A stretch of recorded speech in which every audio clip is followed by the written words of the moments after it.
हाय। क्या है? कौन हो तुम लोग? भाई साहब, हम मुसीबत में फंस गए। देखिए ना, इन्हें चोट भी लग गई है। हमारी मदद कर दीजिए प्लीज। अरे लेकिन तुम लोग हो कौन? एक्चुअली वक्त के मारे शादी में जा रहे थे कि गाड़ी खराब हो गई और ऊपर से चोट भी लगी मुझे। क्या मदद कर सकता हूँ? एक फोन करना था, मेरे मोबाइल की बैटरी चली गई। सुबह जल्दी में चार्ज नहीं कर पाया ना, इसलिए एक फोन प्लीज प्लीज। भाई साहब प्लीज हमारी मदद कर दीजिए, एक फोन करने दीजिए प्लीज। ठीक है, अंदर आ जाओ। Thank you. घर में फर्स्ट एड बॉक्स है क्या? थोड़ा पट्टी बांध देते तो। हाँ, बैठिए, सब मिलेगा, बैठिए। Okay, thank you.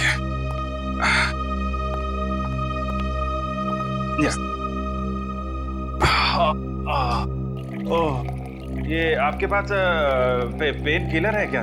बहुत पेन हो रहा है। हाँ, वो भी मिलेगा। लीजिए, पहले आप पानी पीजिए। हाँ, या। मैं अपना मोबाइल और फर्स्ट एड बॉक्स लेकर आता हूँ, ठीक है? या।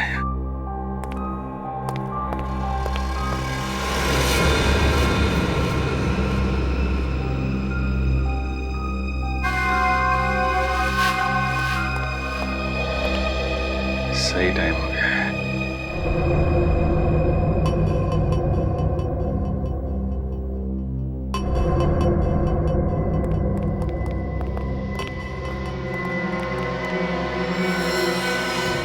अरे ये बंदूक क्यों?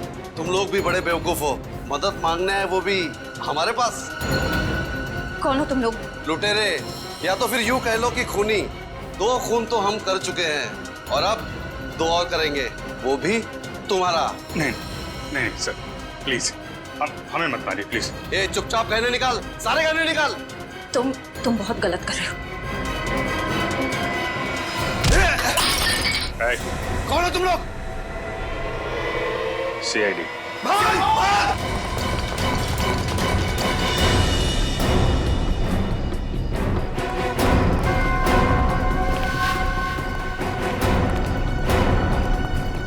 CID के सामने से भागना इतना आसान नहीं, वो भी 2-2 खून करके। माफ कर दीजिए साहब, हमें साहब प्लीज साहब माफ कर दीजिए। माफी के लायक तुमने काम ही नहीं किया जो तुम्हें माफ कर दिया जाए। तुम तीनों के खिलाफ बहुत सारे सबूत है हमारे पास। लक्षिता और इंद्राणी का खून किया तुम लोगों ने। चलो, टाइम पूरा हो गया तुम्हारा, निकलो।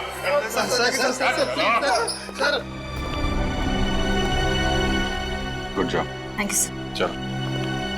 जैसे कि आप देख रहे हैं, हम फिलहाल CID ब्यूरो में हैं, वहां से लाइव रिपोर्टिंग कर रहे हैं। पहले की तरह इस बार भी CID ऑफिसरों ने खतरनाक लैंड माफिया, जी हाँ, लेडी डॉन लक्षिता और इंद्राणी के खूनियों को पकड़ लिया है। उन तीनों खूनियों का नाम है विशाल, शौनक और राहुल। आइए अब सुनते हैं SCP प्रद्युमन का क्या कहना है। लक्षिता और इंद्राणी, इन दोनों के खूनी पकड़े गए हैं और उन्होंने अपना गुनाह कबूल भी किया है। मगर आप लोगों ने इन तीनों को इतनी जल्दी पकड़ा कैसे? कभी कभी सबूत और फोरेंसिक की जांच जब सही दिशा में हो तो खूनी को पकड़ने में ज्यादा देर नहीं लगती। सर, ये तो बहुत हाई प्रोफाइल केस है। इसमें 2 माफिया डॉन्स का मर्डर हुआ है। क्या आपको किसी प्रकार का प्रेशर फेस करना पड़ा? हाँ, कभी कभी प्रेशर तो होता ही है, मगर हमने सबूत भी ऐसे इकट्ठे किए कि उन्हें हम फांसी तक पहुंचा ही देंगे।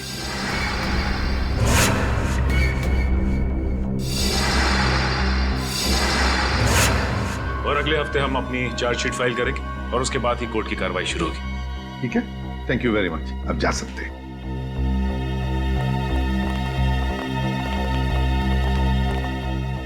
क्या हुआ रे? चुप क्यों? क्या परेशानी है? सर, पता नहीं क्यों मेरा दिल नहीं मानता कि ये तीनों खूनी हैं। क्या? क्यों? सर, फोरेंसिक रिपोर्ट और क्राइम सीन के इन्वेस्टिगेशन से तो यही साबित हुआ है कि खून उन तीनों ने ही किया है। तो सबसे बड़ी बात तो यह है सर कि उन तीनों ने अपना गुनाह कबूल कर लिया कि उन्होंने खून किए। दया सर, आपको कहीं ऐसा तो नहीं लगता ना कि हमने कहीं इन्वेस्टिगेशन में गलती की है या फिर कुछ नजरअंदाज किया हो? नहीं, वैसे तो हमारे इस डबल मर्डर की तहकीकात सही दिशा में जा रही है, हमेशा की तरह से। इस बार भी हमने सारे सबूत इकट्ठा कर लिए, पर पता नहीं क्यों मुझे कुछ सही नहीं लग रहा सर। जो दिख रहा है शायद वो है नहीं, और जो है वो दिख नहीं रहा। आसान के बोल। शादी कर रहा है? क्यों जा रहा है? क्या?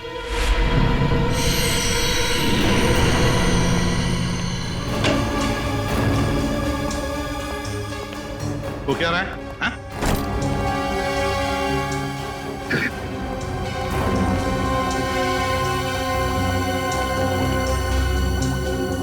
अरे डॉक्टर साहब आखिर बात क्या है?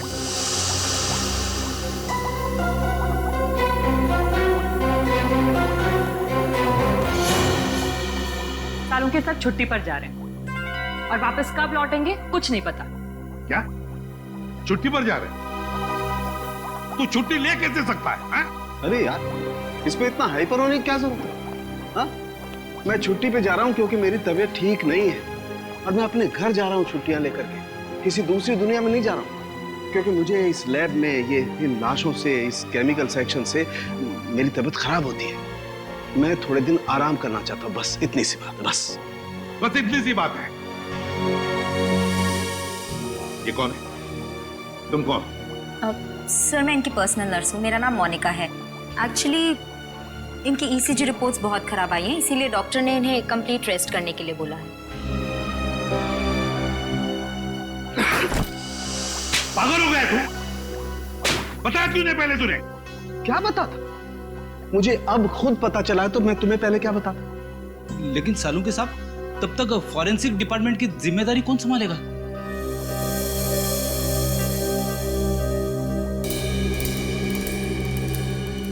रेडी है, मुझे नहीं पता है। बॉस, किसी दूसरे फॉरेंसिक एक्सपर्ट को बुला लो। मैं कुछ दिन के लिए आराम करना चाहता हूं। मुझसे अब कुछ नहीं हो सकता है और मुझे नहीं मालूम मैं कब वापस लौटूंगा। Thank you.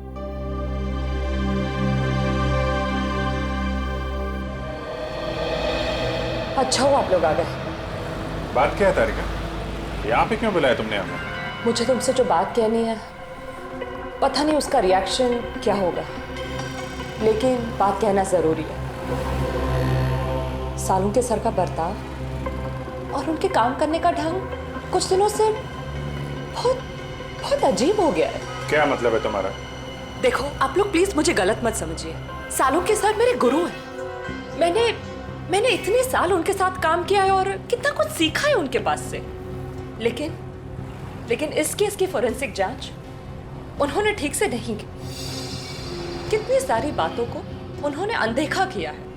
कितनी सारी चीजों का तो अभी तक उन्होंने ढंग से टेस्ट भी नहीं किया है। तारिका, तुम समझ रही हो? तुम जो कह रही हो उसका क्या मतलब हो सकता है?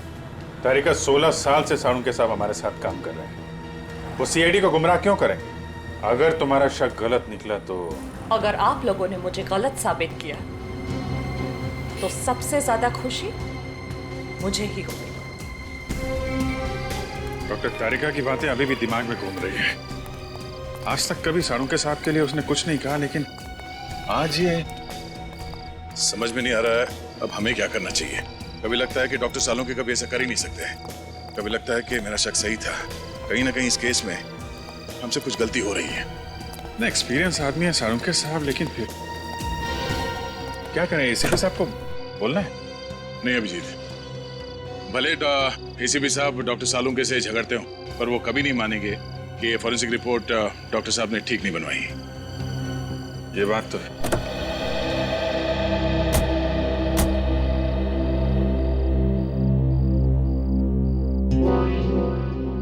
ये क्या है? मैं देखता हूं।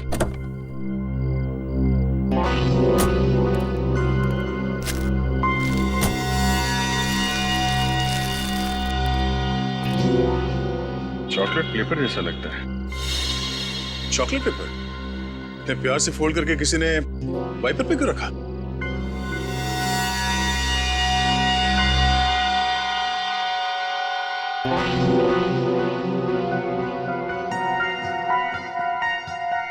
कुछ लिखा हुआ है इसमें। कहीं कोई मैसेज तो नहीं? हो सकता है, पर क्या है पढ़ने में आ नहीं रहा। चल के देख।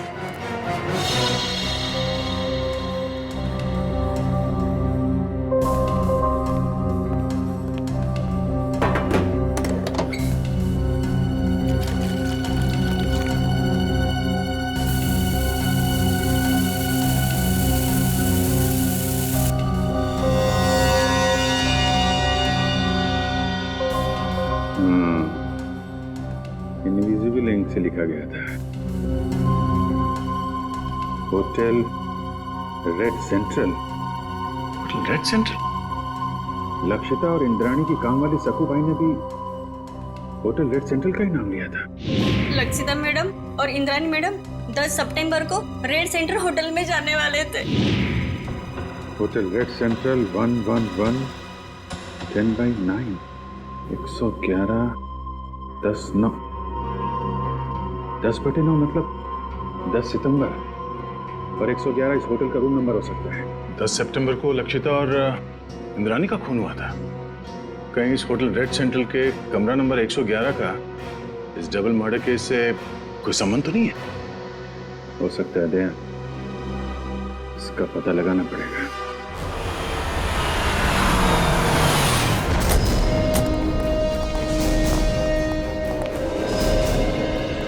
होटल का मैनेजर कौन है? सर वो रहे। Yes sir.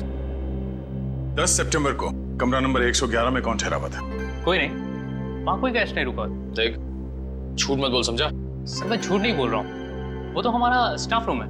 स्टाफ? जी, वो हमारे असिस्टेंट मैनेजर अंगद को दिया गया है। Angad, assistant manager? जरा इस अंगद को बुला। सर वो तो अभी यहाँ नहीं है। उनकी डिटेल्स तो होंगी आपके पास? Yes sir. राइट।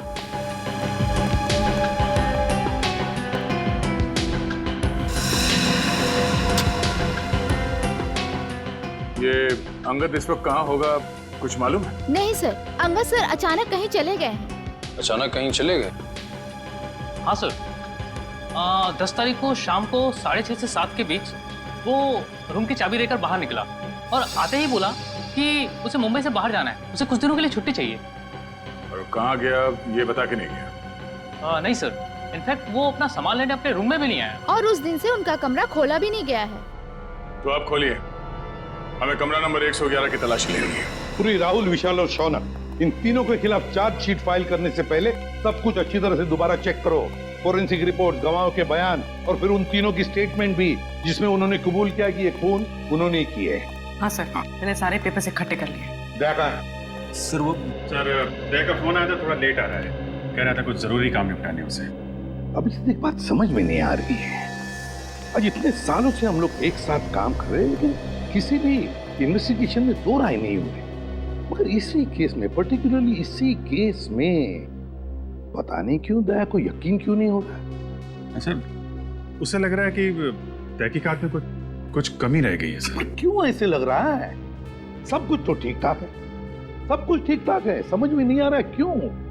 सारे ठोस सबूत है उनके खिलाफ, ठोस सबूत है उनके खिलाफ।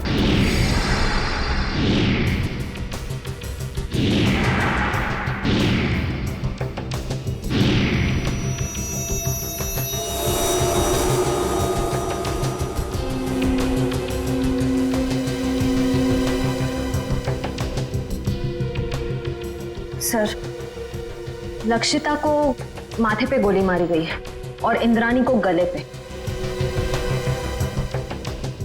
और दोनों ही गोलियां आर पार हो गई हैं। हाँ सर, और दोनों के शरीर पे कोई चोट या खरोच के निशान नहीं है। मतलब मौत से पहले हाथापाई नहीं हुई?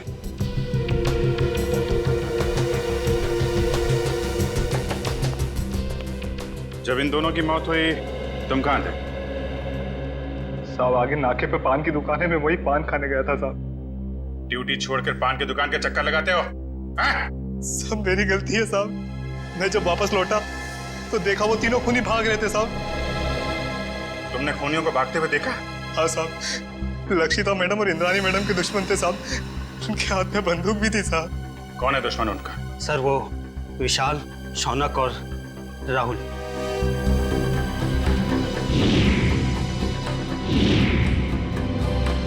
विशाल, शौनक और राहुल, ये तीनों तो वही है ना जिनके घर हथियार लेते तुम्हारी मैडम ने? ठीक कहा सर आपने।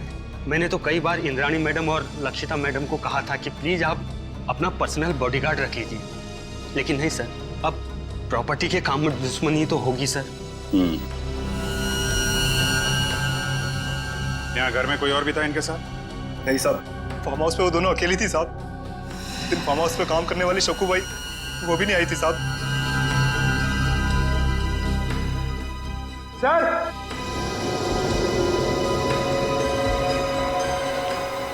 हाँ मगर सर ये देखिए, यहाँ पे ये खून है और जूते जैसा कोई निशान बना है वहाँ पे। शायद खूनी का हो सकता है, लेकिन फिर खून यहाँ पर कैसे है? हाँ सर, जब खूनी ने लक्षिता और इंद्राणी पे गोली चलाई तो वो लोग सोफे के आसपास बैठे हुए थे, तो खून वहाँ होना चाहिए था। खून यहाँ पे कैसे आया? ठीक है ना, लेकिन ये भी हो सकता है कि उनको गोली मारने के बाद खूनी यहाँ से भाग रहे हो और कोई सीढ़ी पे लड़खड़ा के गिर गया, चोट लग गई और खून निकल आया। सही हो सकता है। पंकज, ये दीवार पे जितने भी बुलेट्स हैं सबको निकालो और फोरेंसिक लैब भेज दो। सर फिर तो बैलिस्टिक रिपोर्ट से पता चल जाएगा कि लक्षिता और इंद्राणी पे यही गोलियां चली थी यानी। करेक्ट। और उंगलियों के निशान और खून की जांच से ये भी पता चल जाएगा कि वो खून विशाल, शौनक और राहुल में से किसका है। एक काम करो, जितने भी आई विटनेस है सबके स्टेटमेंट लो और तुषार से साइन करा लो। सर। रजत, सक्कू भाई को बुलवाओ, पूछताछ करो उससे।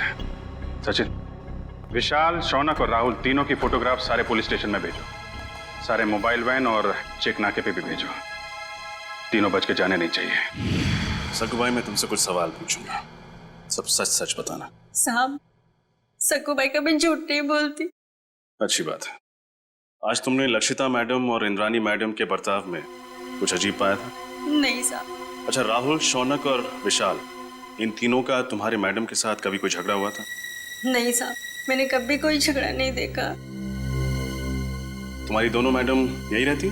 नहीं साहब, शनिवार रविवार को आराम करने के लिए वो फार्म हाउस आ जाते थे और सोमवार को चले जाते थे साहब।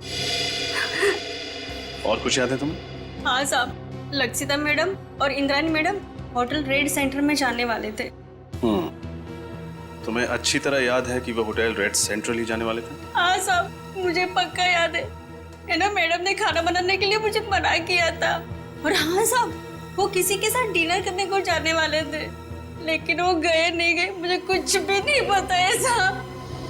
मैं वहां से भी चली गई।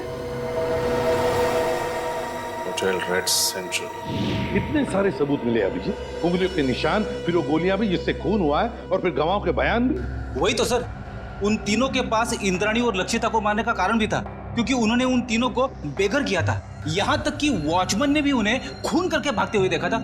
और साळुंखे साहब ने भी बताया है, उन्हीं की गोलियों से मौत हुई है लक्षिता और इंद्राणी की। साळुंखे की रिपोर्ट कभी गलत नहीं होती, कभी गलत नहीं होती। लेकिन इस केस की फोरेंसिक जांच उन्होंने ठीक से नहीं की।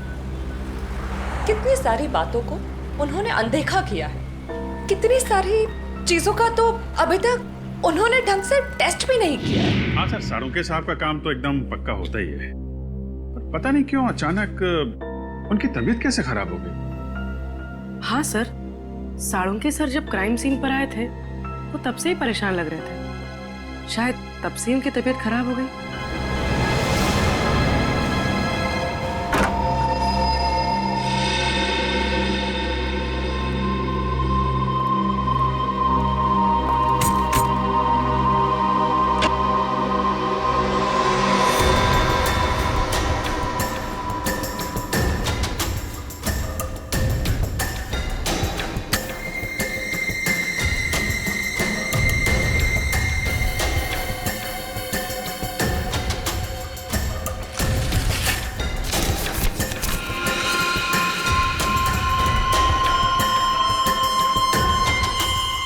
ये तो ब्लड सैंपल कलेक्ट करने की बॉटल है।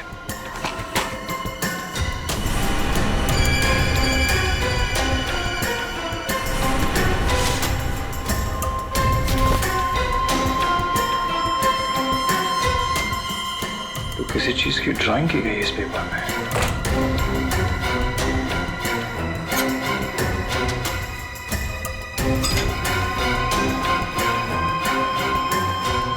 उंगलियों के निशान।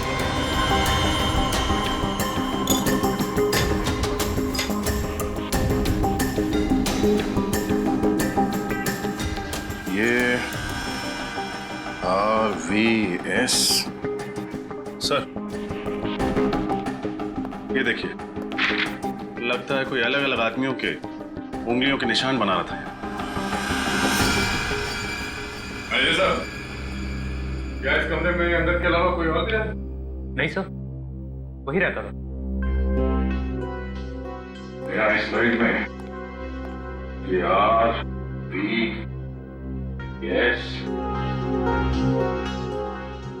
RVS क्या हो सकता है सर? कहीं ये आर से राहुल, एस से शौनक और वी से विशाल तो नहीं? सर लेकिन अंगद ने इन तीनों के फिंगरप्रिंट्स उठाए कहां से? पानी के गिलास पर से या फिर टेबल के ऊपर से?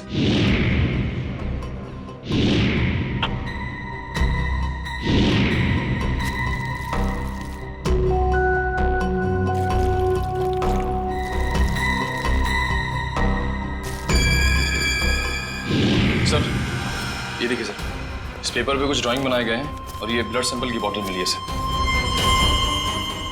तो लगता है इंद्रानी और लक्षिता के मर्डर में इस संगत का हाथ है सर। ये काम करो, ये सारे सबूत और ये ब्लड स्लाइड्स इसे डॉक्टर तारिका के पास भेज दो। हमें इस अंगद को जल्द से जल्द ढूंढना होगा। बहुत बड़ा हाथ है उसका इस केस में।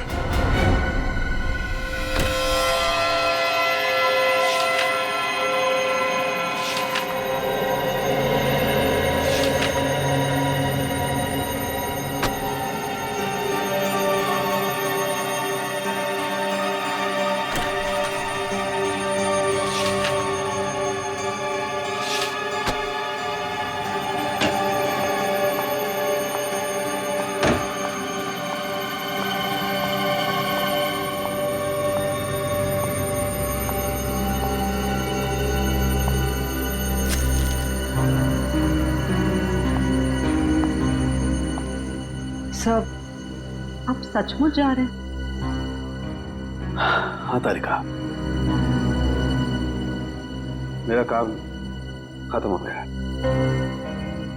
और अब ये forensic lab, chemical section, evidence room, इन सब की चाबी तुम संभालो।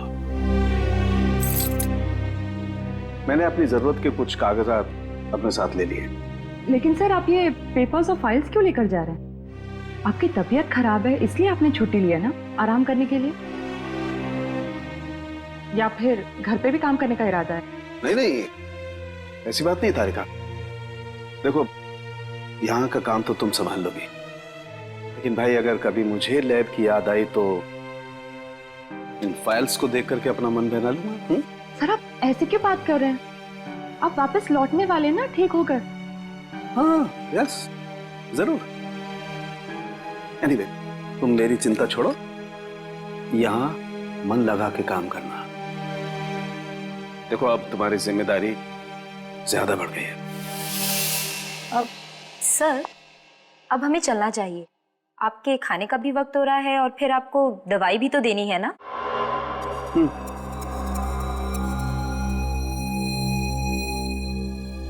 ओके तारिका। सर अपना ख्याल रखिएगा और जल्दी से ठीक होकर वापस आइए। And you take care of yourself. चलिए।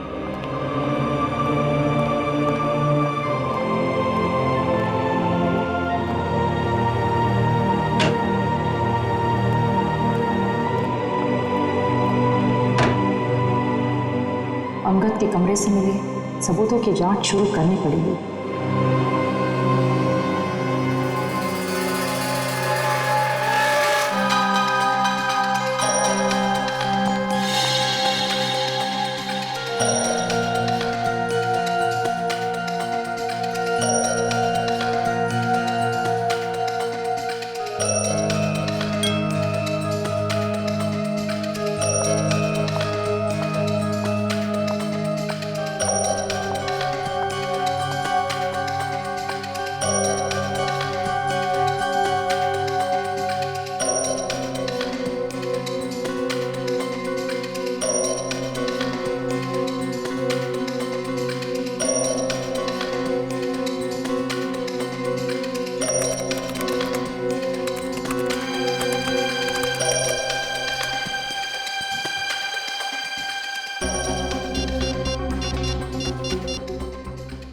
हेलो, डीएनए लैब जी, मुझे डीएनए की जांच करवानी है। हाँ, स्लाइड और रेफरेंस फाइल दोनों भी रेडी है।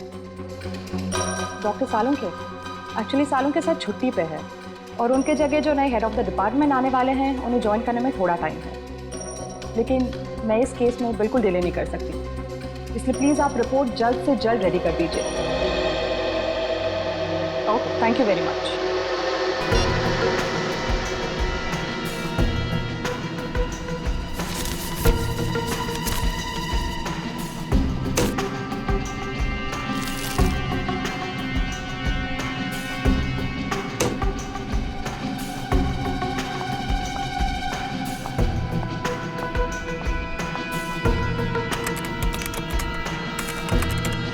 ओह गॉड, ये कैसे हो सकता है?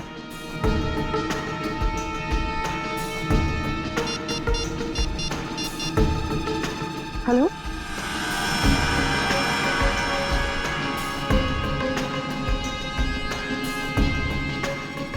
क्या आपको पूरा यकीन है कि वो खून उन्हीं का है? न जाने डॉक्टर तारिका को आप क्या पता चला है। जब उनका फोन आया था तो काफी परेशान लग रही थी।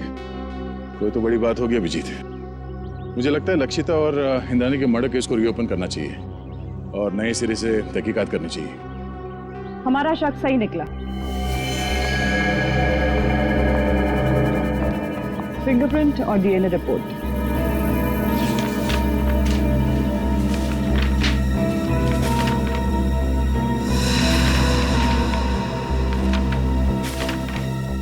ये क्या? अंगद के कमरे से जो खून, बाल और फिंगरप्रिंट्स मिले थे वो शौनक, विशाल और राहुल से मैच हो गए। कमाल है, शौनक, विशाल और राहुल के खून और फिंगरप्रिंट्स हमें क्राइम सीन पे भी मिले थे।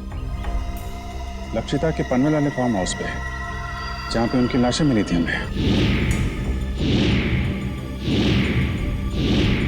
यही बात तो मेरी भी समझ में नहीं आ रही। अगर विशाल, शौनक और राहुल ने उन दोनों औरतों को उनके पनवेल वाले फार्म हाउस में मारा है, तो फिर उनके बाल, खून और फिंगरप्रिंट्स होटल रेड सेंट्रल के किसी स्टाफ रूम में कैसे आ गए? सर, राहुल, विशाल और मैं, हम तीनों हमारे गैर कानूनी सौदे के लिए होटल रेड सेंट्रल जाया करते थे। लेकिन सर, मैं कसम खा के कहता हूँ कि हम तीनों अंगद से कभी नहीं मिले।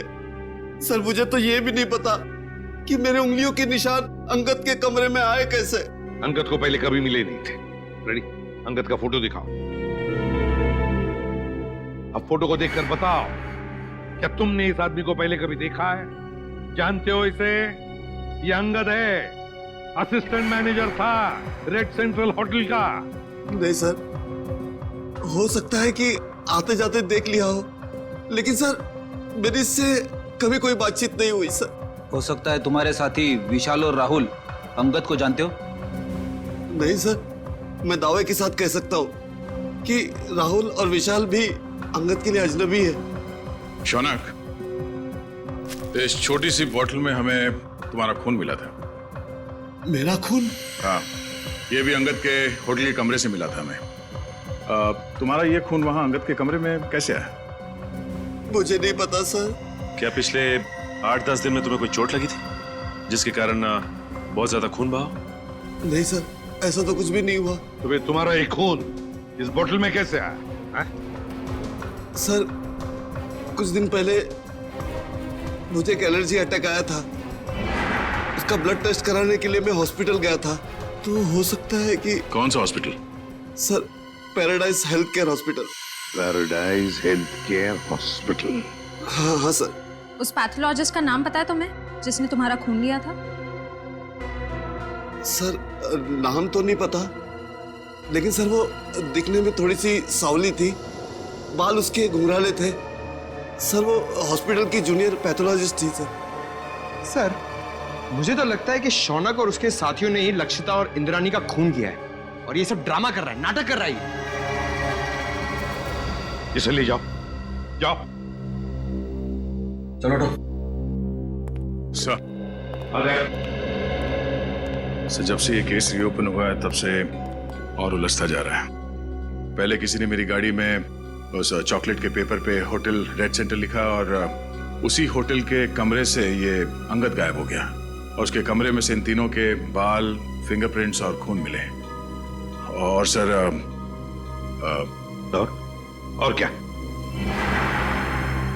सर समझ में नहीं आ रहा कैसे कहूं, आपको मेरी बात का यकीन होगा या नहीं। यकीन करूंगा या नहीं? साफ साफ बताओ दया। सर वो डॉक्टर तारिका को डॉक्टर सालुंके के बर्ताव पे कुछ परेशानी है सर। उसे लगता है कि पोस्टमार्टम और फॉरेंसिक जांच के दौरान वो कुछ परेशान से थे और उन्होंने ये सारे टेस्ट जल्दबाजी में किए थे। तुम सालुंके पर शक कर रहे हो दया? सर कुछ बात तो जरूर है। साफ साफ बताओ दया, बताओ बात क्या है? सर मुझे लगता है कि सेहत का तो सिर्फ बहाना है। क्या मतलब? सर मतलब डॉक्टर सालुंके का लैब में ना आने की असली वजह कहीं ये लक्षिता और इंद्रानी के डबल मर्डर केस तो नहीं है? अगर ये बात है दया तो सालुंके से मिलना पड़ेगा।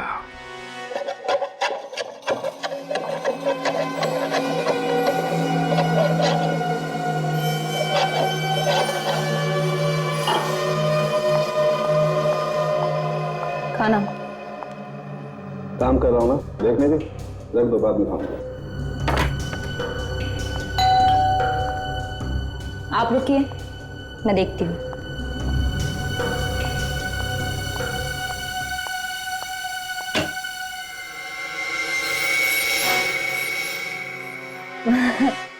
सर आप आइए ना प्लीज। अरे प्रद्युमन, दया, अरे आप सब लोग यहाँ? हाँ, तू इतना चौंक क्यों गया हमें देखकर? नहीं मतलब आप सब लोग यहाँ मेरे घर पे इस वक्त किस लिए? हम ये पूछ रहे हैं कि आपकी तबीयत कैसी है। वैसे तो हम यहाँ फोन करके आना चाहते थे, पर आपका फोन कब से स्विच ऑफ आ रहा है। हाँ, वो बैटरी का प्रॉब्लम होगा। सर आपकी तबीयत कैसी है अब? मेरी तबीयत के बारे में छोड़ो, आप लोग ये बताओ कि आप लोग यहाँ पर किस लिए आए? क्यों, बस कुछ प्रॉब्लम हुई है? आसाम की प्रॉब्लम तो हुई है। हमारी इन्वेस्टिगेशन और तुम्हारे फोरेंसिक रिपोर्ट में कुछ गलती है। हाँ, गलती? हाँ, हो सकती है, गलती हो सकती है। गलती आपके इन्वेस्टिगेशन में हो सकती है, मेरी रिपोर्ट में कोई गलती नहीं हो सकती। मैं कभी कोई गलती नहीं करता हूं। नहीं, आप मेरी 16 साल की काबिलियत पर शक तो नहीं कर रहे? सर प्लीज आप नाराज मत होइए, हमें बस लगा कि आपकी तबीयत खराब थी तो शायद गलती से आपसे कुछ चीजें नजरअंदाज हो गई हो, गलती से। डॉक्टर साहब, हम ये नहीं कह रहे कि आपने जानबूझ के कोई गलती की है। हमें बस इस बात की फिक्र है कि किसी बेगुनाह को सजा ना हो जाए। बेगुनाह को सजा नहीं होनी चाहिए। बेवकूफ नजर आता हूं मैं? मेरी शक्ल पर लिखा है कि मैं बेवकूफ हूं? क्या मतलब क्या आपका? 16 साल के बाद आप लोग मेरी काबिलियत पर, मेरी ईमानदारी पर शक कर रहे हैं। 16 साल मैंने ईमानदारी से काम किया और अब आप लोग घुमा घुमा करके ये कहना चाहते हैं कि सालुंके बेवकूफ है। इतना गुस्सा क्यों हो रहा है? मैं गुस्सा इसलिए हो रहा हूं बॉस, तुम ये कहना चाहते हो कि 16 साल के बाद सालुंके बेईमान है, उसने गलती की है, वो नाकाबिल है। ओके, अगर ऐसा है तो आप इंद्राणी और लक्षिता का पोस्टमार्टम दोबारा करवा लीजिए। That's it, बस। अरे सर, डॉक्टर साहब बात तो सुनिए। ये सालुंके साहब को हो क्या गया? उन्होंने एक बार भी नहीं पूछा कि हमें उनकी रिपोर्ट में कौन सी गलत बात लगती है?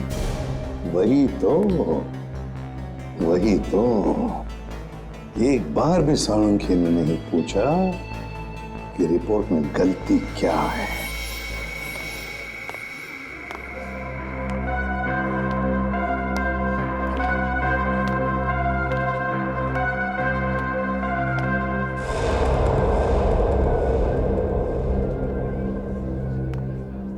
भाई साहब, हाँ? ये स्लिप देखकर बताइए। हाँ, आप इस डोर से अंदर चले जाइए।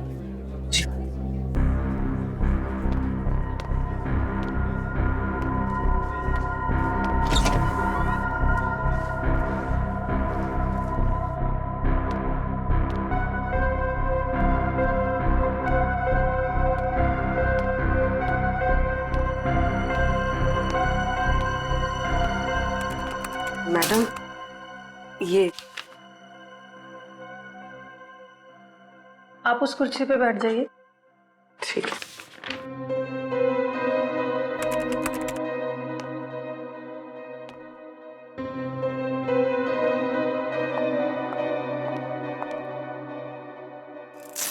अपना हाथ दीजिए।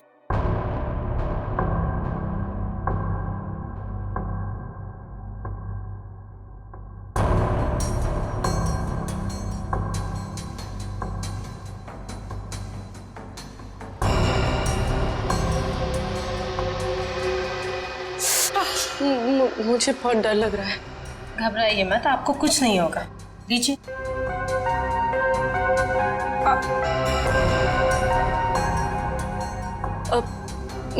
मेरा एक दोस्त है, मुझे उसकी ब्लड रिपोर्ट पिकअप करनी है, तो मुझे उसकी रिपोर्ट मिलेगी? पेमेंट स्लिप है आपके पास? स्लिप तो नहीं लाई हूँ, लेकिन उसकी रिपोर्ट्स बहुत अर्जेंट है। वो बीमार है तो आ नहीं सकता। उसका नाम शौनक है। ठीक है, मैं चेक करके आपको बताती हूँ। लेकिन मैंने तो किसी शौनक की रिपोर्ट नहीं देखी, और अगर होती तो रिकॉर्ड में होती। आप यहीं पे रुकिए, मैं देख के बताती हूँ।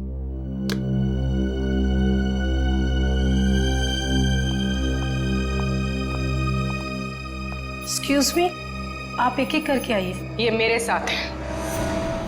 आपके साथ है तो आप इन्हें कहिए कि बाहर इंतजार करें। सीआईडी किसी का इंतजार नहीं करती। सीआईडी? शौनक की रिपोर्ट कहाँ है? जल्दी बताओ। मुझे नहीं पता, मैं सच कह रही हूँ, मुझे कुछ भी नहीं पता। क्या किया तुमने शौनक के ब्लड सैंपल के साथ? मैं सच कह रही हूँ, मुझे कुछ नहीं पता इस बारे में। कुछ नहीं पता? कुछ नहीं पता? हाँ? मुझे कुछ नहीं पता सर, मुझे कुछ नहीं पता। मैं सच कह रही हूँ, मुझे कुछ नहीं पता। हमें पता है। ये रहा वो ब्लड सैंपल। जब तुमने शौनक का ब्लड टेस्ट किया ही नहीं, तो उसकी रिपोर्ट कहां से बनती? अब बताओ, किसके कहने पे किया है तुमने ये सब? नाम बताओगी या एक और थप्पड़ खाना है? नहीं, अंगद नाम है उसका। अंगद? हाँ, वो मेरे कॉलेज का फ्रेंड है। उसी ने मुझे ये सब करने के लिए कहा था। ये अंगद है कहाँ? मुझे कुछ नहीं पता, मैं सच कह रही हूँ, मुझे कुछ नहीं पता। अंगद ने तुम्हें बताया था कि उसे शौनक का खून किस लिए चाहिए? नहीं, लेकिन मैंने उसे फोन पे बात करते हुए सुना था। वो किसी से कह रहा था कि गाड़ी मोड़ वाली बेकरी के पास ले आओ। मैंने दोस्त समझ के उसका काम कर दिया और बिल्कुल भी सीरियसली नहीं लिया। बाद में मुझे भी शक हुआ कि वो इस खून का कुछ गलत इस्तेमाल करने वाला है। मैं सच कह रही हूँ। अंगद ने शौनक के खून का इस्तेमाल तो किया, लेकिन क्यों? तारिका, राहुल, विशाल और शौनक, ये तीनों खूनी अंगद को जानते तक नहीं थे। फिर भी उनके उंगलियों के निशान उसके होटल के कमरे में मिले। इसका मतलब है फोरेंसिक इन्वेस्टिगेशन में कोई ना कोई गलती हुई है। बस दोबारा पोस्टमार्टम करना पड़ेगा। आप क्या कह रहे हैं एसीपी सर? डॉक्टर सालुंके ने तो बस गुस्से में दोबारा पोस्टमार्टम के बारे में कहा था, क्योंकि उन्हें लगा कि हम सब उन पर शक कर रहे हैं। शक की वजह है हमारे पास तारिका, शक की वजह है। बस पोस्टमार्टम करना पड़ेगा। लेकिन सर, डॉक्टर सालुंके के बिना मेरा दोबारा पोस्टमार्टम करना सही होगा? तुम अकेली नहीं हो तारिका। दिल्ली ब्रांच से एक बहुत बड़े फॉरेंसिक एक्सपर्ट आ रहे हैं। जब तक डॉक्टर सालों के काम पर वापस नहीं आ जाते, doctor Sameer head of department की जिम्मेदारी संभालेंगे। मैं आ गया हूं सर। आइए आइए doctor Sameer, welcome. Thank you sir. Doctor Sameer, ये है डॉक्टर तारिका। इस केस में आपको इनके साथ ही काम करना है। Hello doctor. Hello doctor Sameer, आपके बारे में मैंने बहुत सुना है। आपको तो जीनियस कहा जाता है। नो डॉक्टर तारिका, रियल जीनियस डॉक्टर सालुंके हैं, जिनके साथ तुम इतने सालों से काम करती आई हो। ये तो मेरी खुशनसीबी है कि उनकी जगह मैं यहाँ कुछ दिन काम करूंगा। Sir, I am little confused. मेरी समझ में नहीं आ रहा है कि ये दोबारा पोस्टमार्टम की जरूरत क्यों। डॉक्टर समीर, ये फैसला क्यों किया, ये आपको पोस्टमार्टम करने पर ही पता चलेगा। ठीक है सर, फिर मैं अपना काम आज से ही शुरू करता हूँ प्लीज। बिकॉज दोबारा पोस्टमार्टम करना ज्यादा मुश्किल है, ज्यादा वक्त लगता है इसमें। Thank you sir, nice meeting you. Can we doctor? Sir, Angad के कमरे में से हमें जो फटे हुए कागज के टुकड़े मिले थे, उन टुकड़ों को मैंने जोड़ दिया है। ये देखिए। ये तो एक कमरे का नक्शा है। कमरे के बीचों बीच एक सोफा है। लगता है सोफे पे दो लोग बैठे हैं और सामने टीवी देख रहे हैं। डिजाइन से तो वही लिविंग रूम लगता है जहाँ से हमें इंद्रानी और लक्षिता की लाशें मिली थी। हाँ सर, जिस वक्त उनकी मौत हुई थी उस वक्त कमरे में टीवी चल रहा था। सर, सोफे पे जो दो लोग बैठे, मुझे तो लगता है ये इंद्रानी और लक्षिता है। सर मगर लक्षिता के घर के लिविंग रूम का नक्शा अंगद के घर में क्या कर रहा है? सर, कहीं ऐसा तो नहीं कि ये नक्शा अंगद ने बनाया हो?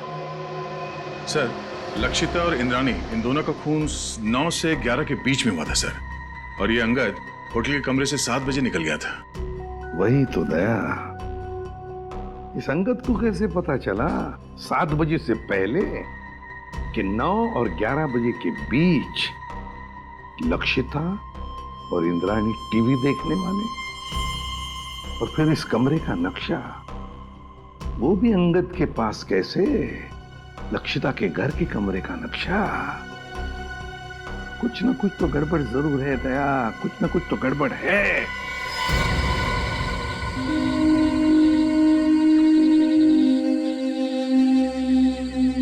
आप लोगों ने पुलिस बीट को फोन किया था? जी हाँ। क्या हुआ यहाँ पे? हम लोग यहाँ से जा रहे थे तो इस कार को इस हालत में देखा तो आपको फोन किया। आगे की सीट में एक आदमी है, शायद मर गया है।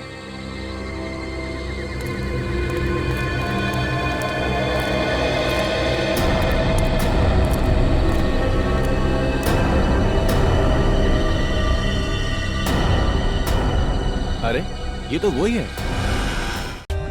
For more updates, subscribe to our channel, click the show links and enjoy watching the videos.